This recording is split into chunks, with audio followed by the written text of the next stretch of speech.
ఎవరు కూడా దేవుని మాట వినట్లేదు. ఎవరి ఇష్టం వచ్చినట్టు వాళ్ళు. ఒకడేమో దేవుడు ఉన్నాడు అంటాడు, మరొకడు దేవుడు లేడు అంటాడు, ఒకడు నా అన్నమే దేవుడు అంటాడు, మరొకడు డబ్బే దేవుడు అంటాడు. రకరకాలుగా దేవుడిని తన ఇష్టం వచ్చిన జ్ఞానంతో మాట్లాడుతూ ఉంటారు. అందుకని దేవుడు ఆకాశంతో చెప్తున్నాడు, ఆకాశమా ఆలకించుము, భూమి చెవియొగ్గుము. నేను పిల్లలను చేసి వారిని పెద్దవారిని చేశాను, కానీ వారు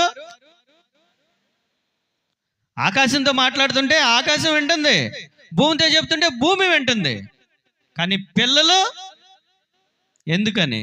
రిమోట్ కంట్రోల్ మన దగ్గర ఉంది. మన ఇష్టం వచ్చిన ఛానల్ చూస్తాం. ఏంటండి? మన ఇష్టం వచ్చింది చూస్తాం. తల్లి లేదా? మన ఇష్టం. తండ్రి లేడా? మన ఇష్టం. కాలేజీలో ఎవరు లేరా మనకు దగ్గరగా? మన ఇష్టం. ఇంటి దగ్గర భర్త లేడా? మన ఇష్టం. భార్య లేదా? మన ఇష్టం. ఇది రిమోట్ కంట్రోల్. అలాగ చేసి చేసి ఆకాశం ఆలకిస్తుంది ఆయన మాట, భూమి వింటుంది. కానీ నేను పిల్లలను పెంచి గొప్పవారిగా చేయాలనుకున్నాను, కానీ వారు నా మీదే తిరగబడుతున్నారయ్యా.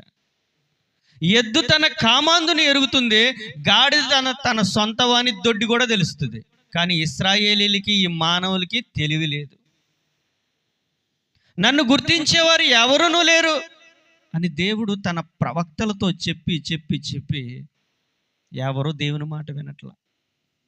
దేవుడు పోని ధర్మశాస్త్రాన్ని ఇచ్చారు, ఇదిగో ఈ వాక్యాన్ని చదువుకోండి, ఈ వాక్యంలో ఉన్న ప్రకారం మీరు జీవిస్తే నా రాజ్యానికి వస్తారని మోషే ద్వారా దేవుడు ధర్మశాస్త్రాన్ని ఇచ్చారు. ధర్మశాస్త్రాన్ని ఎవరైతే పాటిస్తారో వారు నా దగ్గరకు వస్తారు, వారు పాపము నుండి విడుదల పొందుతారు, నిత్య రాజ్యంలో ఉంటారు అని చెప్పారు. కానీ ధర్మశాస్త్రము పాటించేవారు ఉన్నారా? ఏమండి, ఉన్నారా? నిన్ను వలె నీ పొరుగు వారిని ప్రేమించుము అని చెప్తుంది ధర్మశాస్త్రం. ప్రేమించుచున్నామా?